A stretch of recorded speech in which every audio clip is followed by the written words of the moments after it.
Laval Nižan jedna od najvećih osoba hrvatske povijesti i za Rijeku izuzetno važan, nažalost nedovoljno valoriziran.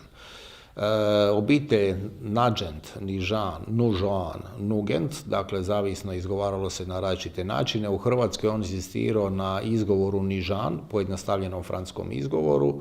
Rođen u Irskoj, stupa vrlo rano u austrijsku vojnu službu, što je u ono doba bilo uobičajeno.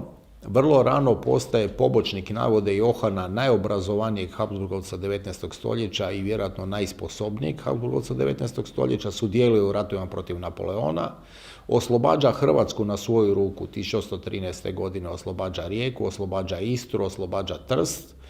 U Trstu ispred San Giusta postrojava hrvatske jedinice pod austrijskom zastavom i završava razdoblje Napoleonove Ilirije, oslobađa Veneciju, završava trijumfalno kod Marenga operacije, vraća papu Pija VII u Vatikan na čelu hrvatskih jedinica i vraća Napuljsku burbonsku dinastiju na prijestolje gdje je isto su bile Napoleonove jedinice.